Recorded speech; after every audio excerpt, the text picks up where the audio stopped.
Have you ever wondered about the extraordinary impact of Alexander the Great on the ancient world? It all began in Pella, the ancient capital of Macedonia, in the warm month of July, 356 years before the Common Era. A boy was born to Philip II of Macedon and his wife Olympias. This child, destined for greatness, was named Alexander. Alexander's journey to greatness was not accidental. His education was carefully curated by the renowned philosopher Aristotle. From Aristotle, he absorbed knowledge like a sponge, learning about philosophy, politics, science, and the arts. The philosopher's teachings not only shaped Alexander's intellect but also his perception of the world. From a young age, Alexander displayed an eagerness to learn, a fiery spirit, and a potential for leadership. His parents, his birthplace, and his mentor, all these factors played a crucial role in shaping the young Macedonian. Little did the world know this young Macedonian would grow up to challenge the very fabric of the known world. In 336 BC, Alexander's life took a dramatic turn. With the assassination of his father, Philip II, Alexander suddenly found himself at the helm of a powerful yet volatile kingdom. He was now the King of Macedonia, a title that came with its fair share of troubles. The new king wasted no time in asserting his authority. He quickly dealt with his enemies at home, demonstrating a ruthless efficiency that left no room for doubt about his capabilities. His swift and decisive actions ensured the stability of his throne, quelling any whispers of rebellion before they could gain momentum. Alexander's ambitions, however, extended far beyond the borders of Macedonia.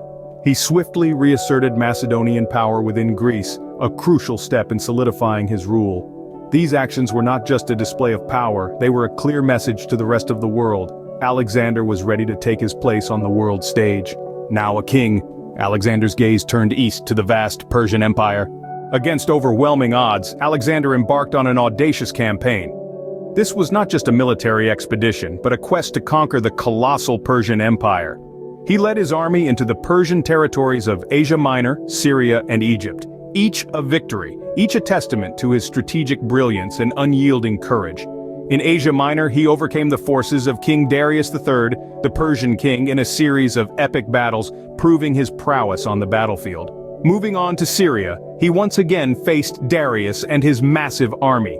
Undeterred, Alexander and his men fought fiercely, eventually routing the Persian forces and taking control of the region.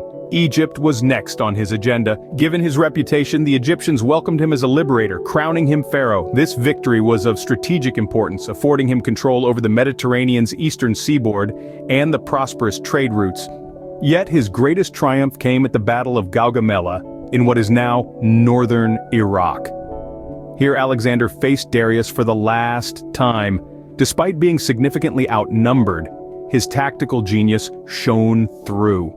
He ordered his forces to form a massive wedge, charging directly at the center of the Persian line.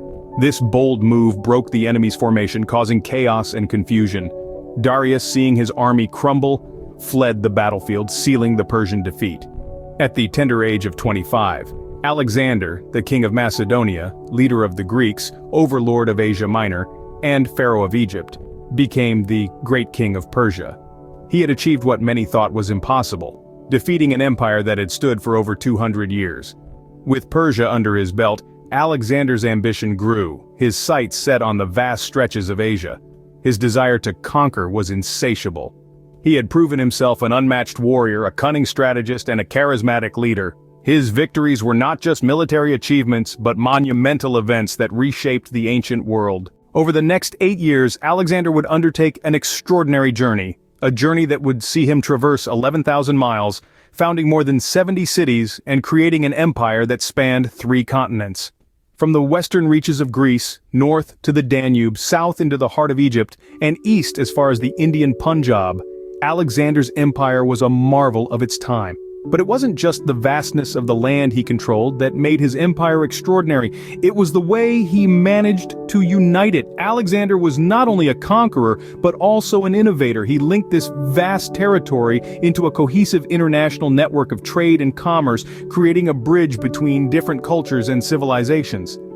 He understood the power of language, the power of a shared culture, and he used this understanding to weave together the diverse tapestry of his empire. Greek became the lingua franca, the common tongue that enabled communication, trade, and cultural exchange across vast distances and among diverse peoples. It was a stroke of genius, a strategic move that allowed him to rule over his ethnically diverse subjects effectively. But Alexander didn't impose Greek culture and language on his subjects without also embracing theirs. He adopted foreign customs, respected local traditions, and in doing so fostered a sense of unity and belonging among his subjects. He was not just a king to them, but also a leader who understood and valued their unique cultures and identities. Through his actions, Alexander demonstrated that an empire is not just about land and power. It's about people, their cultures, their languages, their traditions. It's about understanding and appreciating the diversity of the human experience and finding ways to bring people together, to unite them under a common cause, a shared identity. Alexander's reign had transformed the ancient world, but his relentless ambition began to take a toll. Even the greatest of men are not immune to the ravages of time and the burdens of leadership. The empire he had built was vast and diverse, but maintaining it would prove to be his greatest challenge.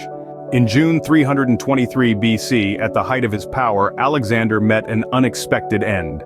An invincible conqueror in the battlefield, yet when it came to the battle against nature, even he was left defenseless. He was struck by a fever while in Babylon, a city that stood as a testament to his sweeping victories. Despite his indomitable will, his body could not keep up and he succumbed to his illness. A king, a commander, a scholar, an explorer, all roles came to an abrupt halt.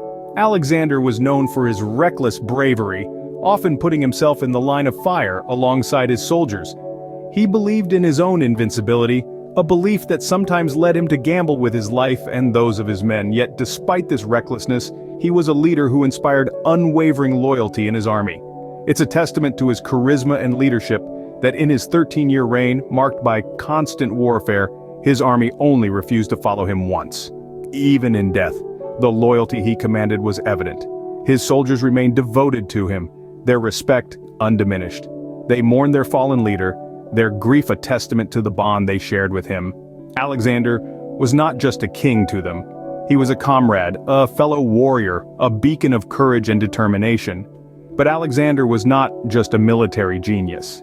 He was a visionary who transformed the ancient world, creating an empire that spanned 3 continents. He fostered a vast network of trade and commerce, united by a common Greek language and culture. He adopted foreign customs, demonstrating an understanding and respect for the diverse subjects he ruled over. His reign was a period of great cultural exchange and growth, forever changing the face of the world. Alexander's death marked the end of an era, but his legacy lived on, forever altering the course of history. He may have left the world prematurely, but his impact was timeless. His name, his deeds, and his vision have echoed through the ages, making Alexander truly the Great.